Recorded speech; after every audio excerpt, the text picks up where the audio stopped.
What's up, fight fans? Welcome back to the Cool Koi Show, brought to you by the undisputed world of MMA, where you enter all world of MMA and all things fight fans. This your boy MMA Cool Koi, and fight fans, I want to do a recap, reaction of UFC 318 fight fans. The fight card was phenomenal.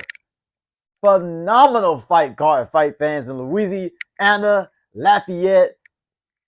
Dustin Poirier's last dance, last fight in his hometown.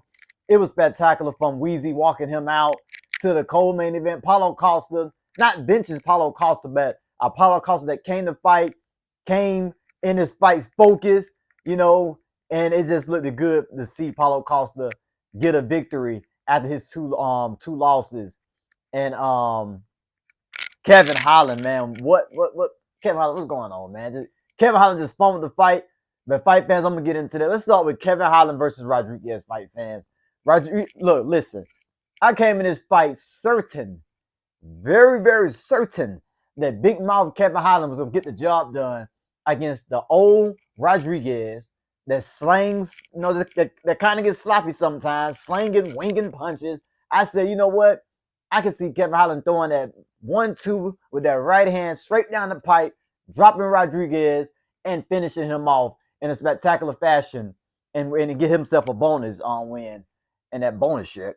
But Kevin Holland, he didn't look good, man. He didn't look good. He had some moments in the third round. Rodriguez had him hurt. Had Kevin Holland damn near finished. Oh! Left hook from Holland. Momentarily stumbles. Oh, he's in trouble. That's some serious damage underneath that right. In the second round, fight fans. I mean, Holland got dropped twice, fell down again. Got underneath that right eye. Holland still he goes down again. Oh! I fell down again. Rodriguez is pounding him out. But Kevin Holland, he is tough as nails, man. That guy's built different, and he survived. And then Holland had him hurt. Holland had him hurt, and Holland decided to throw a damn flying knee while Rodriguez is covering up like this, and Holland throw a flying knee when he's covering up, allowing Rodriguez to recover. Really wild right now. Oh! Holland now with a knockdown. Oh! That was it. That was that clean one. About do it. Oh. And just the IQ was not there when Holland had to finish right there. Holland went from looking like an amateur in the first and second round, almost finished, from looking like one of the best fighters you'll see in the third round. I mean, just two pieces of them, body shot, whoop, whoop, 1-2, had him against the cage, hurt, head kick. He was mixing it up really well. He almost had Rodriguez out of there. And at one point, he dropped Rodriguez. I thought the referee was going to step in.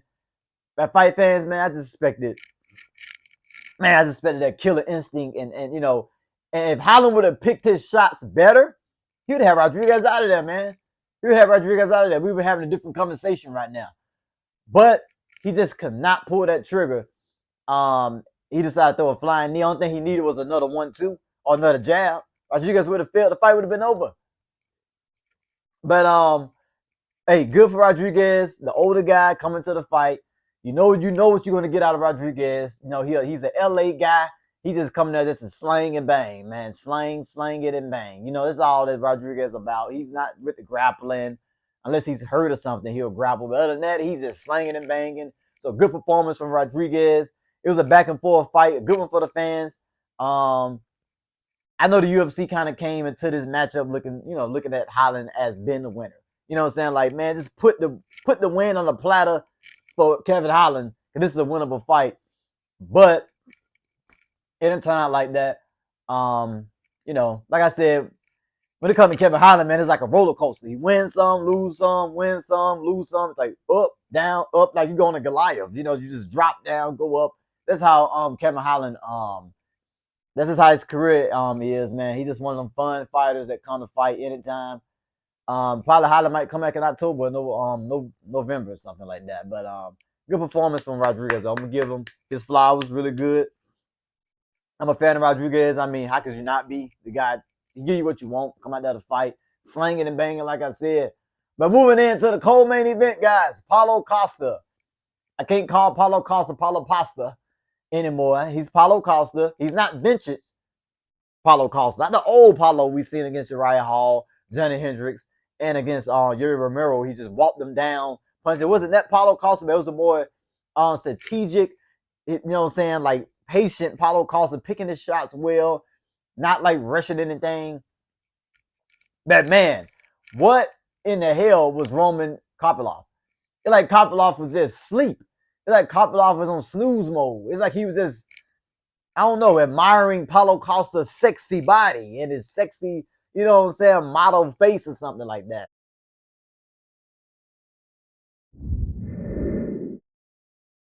It looked like he was just looking at Paulo's body structure. This, oh, this guy looks good. And you know, it's like Roman didn't come to fight like Roman, like I expected Roman to come to fight. I was pissed off because I got the pick wrong. Then I got the Holland fight wrong, pick wrong. Then I got this one wrong against Roman. But it's like, man, what was Roman? He's a better kickboxer than Paulo. Paulo was throwing these hits to his body. Like Roman body is like red. Like red like this around it. Red. I mean, just like bruised all up. And I'm thinking like, man, he can break a rib with these kicks. Paulo Costa was slanging those kicks. Good leg kicks. Good body kicks. And I'm looking like, damn, what was this Paulo Costa when he fought Strickland? When Strickland's body is like wide open, Strickland standing straight, Paulo Costa threw a few kicks to the body, but I'm like, what was this Paulo Costa?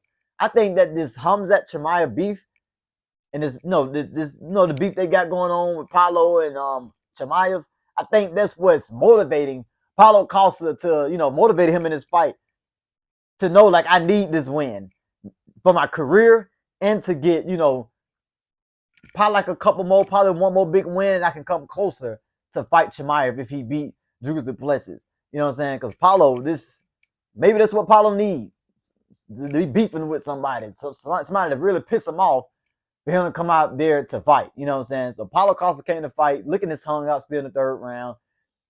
I feel like Roman had a good chance in the third round when Paulo was slowing down a little bit. Roman was throwing like a 1-2. I think if he'd have pulled the trigger a little bit more, he would have had a little more success. But Roman did not come to fight. I feel like he shit the bed, in my opinion. I mean, I don't know, man. It was some fighters like Dan Ige. There's some fighters on his card that kind of shit the bed, who was like the favorite coming in, and the underdog beat him on his card. Maybe it was a spotlight. I don't know, Lil Weezy walking that, Lil Weezy in the crowd, walking Poirier that got him a little nervous. I don't know. That Roman Kopylov, I never seen him look that bad, man. I don't know what was going on. It's like he was starstruck by Paulo body or something. I don't know, man. I mean, Paulo is built like a bag of bricks. He is jacked, like Joe can say. Oh, look at the physique on Paulo Costa, jacked. Wow, this guy's a natural human. This guy, you know how Joe Rogan is, but fight fans, yeah, man. Then see the performance from Roman. He said he got a lot of learning to do after that performance, but good performance by Paulo Costa, man. Paulo Costa showed up to fight. Oh!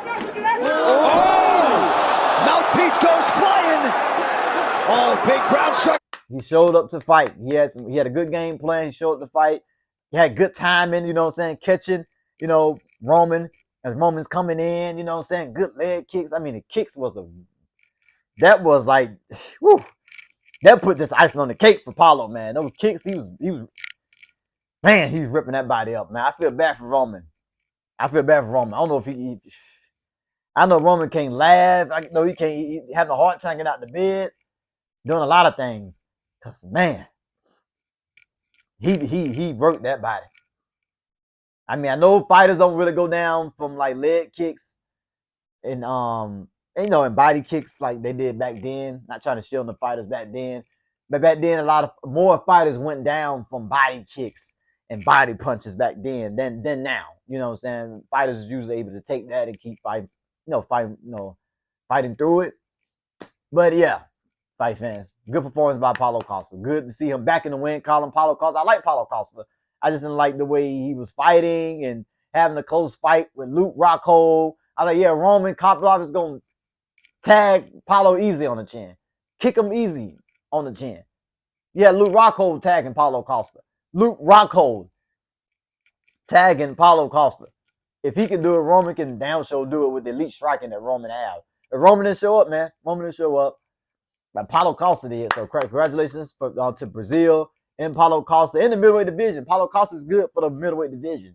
He's exciting. He got, like I said, he's jacked, got that physique. You know what I'm saying?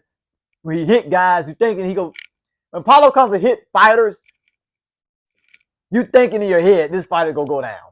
Look how big Paulo Costa is. Look how much power he has. He's just knocking these guys. They gonna go down. But in reality, Paulo Costa really he's just a hard volume puncher. Like he put a lot of volume on you. He can throw a lot of kicks and hard punches, but it's not enough. He don't have that like Ilya power, that Aspahera power to like just put you down. And I started to notice that. He beat Uriah Hall with his volume, a lot of hard volume. When he fought on Romero, a lot of hard volume. Some of the shots landed clean. He knocked Romero down, and Romero knocked him. That was a crazy fight. But he's just a volume guy. I mean, it's okay. As long as he's not to consume his cardio, because, he's jacked. But moving on to the main event of the evening. Fight fans is a banger like we expected. A masterclass. Sad to see Poirier go, man.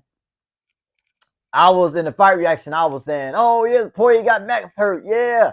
Recover, Poirier. Recover. Because I love both of the guys. So I don't want, I came to this fight. I said in our prediction video. I said in our countdown reaction video we was doing. I did with Rich Ali. I said, I don't want to see either Max or Poirier get knocked out. I don't want to see no fighter get submitted or finished. I want to see them just slang it out. I just want to see it go to decision, man. And that's what happened. I had Max winning by decision. And, man, Max looked hella good. I know he was hurt in the second round. Or was it the first or the second? He was hurt either the first or the second. Well, Dustin Poirier went for that guillotine again. You know what I'm saying? He had to do it one last time. Didn't get it. And he ended the fight with some elbows to Max. Devastating elbows. Max got saved by the bell. I almost had Max finished. But yeah, fight fans. Max looked good. Max speed is better at 155. I like his power at 155. He was able to drop Poirier in the beginning of the first round. EMF, Dustin. Early knockdown for Holloway, trying to follow up with the right hand. Poirier covers up, gets back to his feet, and gets cracked with a left. I like that. I like that, fight fans. He's packing more power. Max got wobbled, man. Max got wobbled. And what had me nervous coming into this fight, seeing Max get wobbled by Poirier. Poirier got phenomenal boxing, right? I ain't taking nothing away from Poirier. He looked good. Poirier, like, he shouldn't retire in the fight. He looked that good. Like, why are you retiring? He looked that good.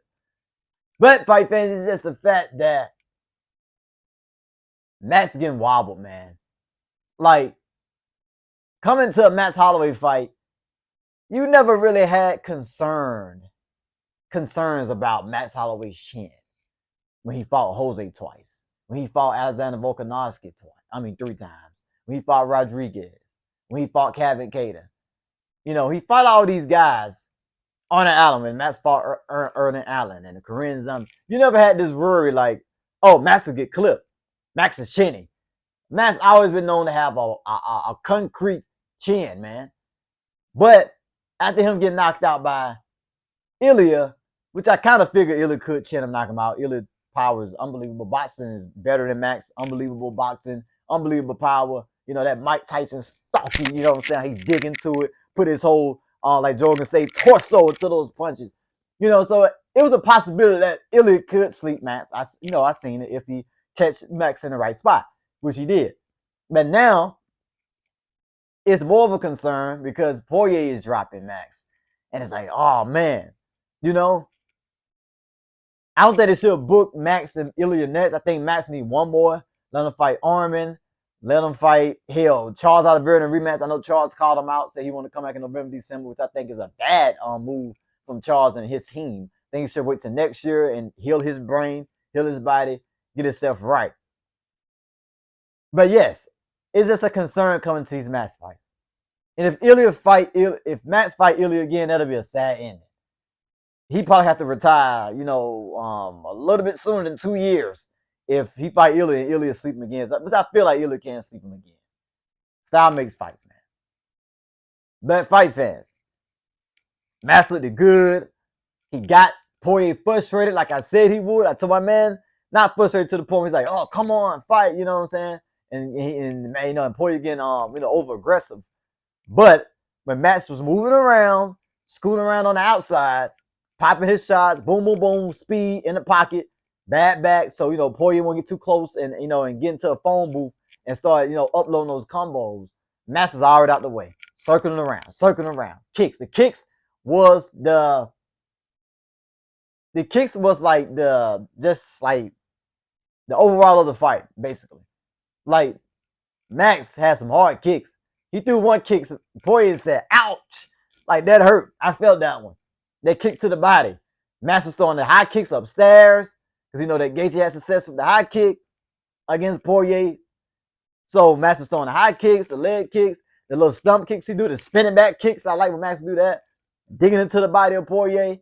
He was mixing up a lot more. His speed and his timing and that movement circling around was giving Poirier different looks, which made Poirier frustrated because Poirier couldn't really get close to him.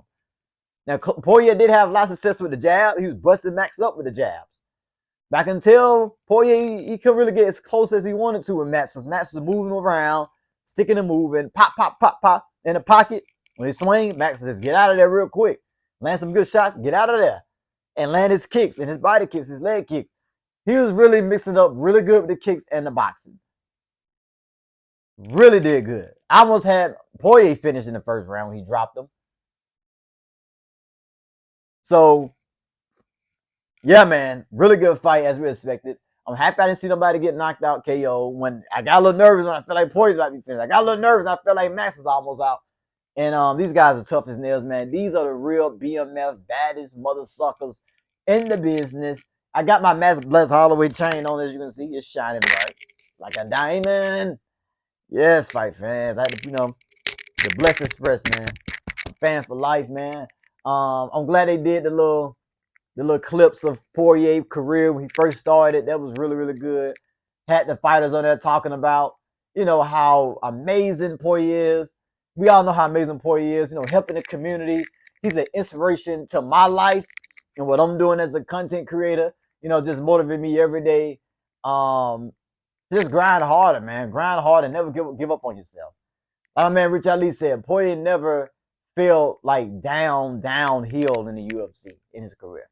He never fell down the hill like a Tyron Woodley or a Tony Ferguson or like a Cowboy Cerrone. Like, Poirier will lose one, bounce back, win one. That was Poirier's career, and he fought like a champion every single time. He's the best fighter to never win a UFC belt other than a interim belt. But yes, it was an awesome fight, awesome night in Louisiana. They all deserve just all these great fights. Lil Weezy wrapped the belt around Max Holloway. That was history itself. A legend. The best rapper alive. Weezy. You know what I'm saying? So that was great. And yeah, we had a good time, man. Good time, good fights. Yeah, man, I'm gonna miss Poirier, man. I was reminiscing watching his old fights against Michael Johnson, Bobby Green, and his WWEC fights. Winning fights. He was a huge underdog, and Poirier went there and won the fight. I was just reminiscing off that, man, and watching all his fights, man, before the fight Saturday night. And man, he's gonna be missed. He's gonna be missed. You don't find too many fighters like Poirier, man. I know we got this new generation coming up with the Patties, the Topurias. We got the Mauricio Rufus coming up. We still got the physique coming up. But there'll never be nobody like Poirier, man. This is Chris boxing. When Poirier fight, you gonna be, when Poirier fight, it's gonna be a great fight. You know what I'm saying? Like, name one boy in Poirier fight. So yeah, fight fans. He gonna be missed, man. Then next we gotta see Max go. Max said he got probably 2 more years. If he fight Ilya, it'd probably be a year if he fight Ilya, But great fight. Both men looked good, not taking away nothing from any man. I just noticed that, Max Chin not once what he used to be, but hey, at lightweight, he's a different fighter at lightweight. I said lightweight, and him taking this weight class serious and putting, he fought Gaethje, he's a totally different guy. So yeah, great fight, man. Max is a problem at lightweight. I feel like he could beat everybody except for Elliot Topuria. That's my honest opinion of that. But yeah, fight fans, that was a great night. Can't wait for UFC fight night. Robert Whitaker versus RDR, Peter Yan on that card, man. That's gonna be a great night of fights. We're gonna be reacting to that. But fight fans, hope you enjoyed my recap reaction video, man. We had a great time at UFC 318 live in Lafayette, Louisiana. Shout out to Weezy for showing up, man. You know, hope you enjoyed the fights. Weezy, one of my favorite rappers, by the way. You know, I love Carter 1, Carter 2, Carter 3. I grew up on that. But yes, fight fans, stay tuned for much more. You wonder. I know. Too soft for the baddest man alive, bro. Give it up for Dustin Poirier. Come on. Let's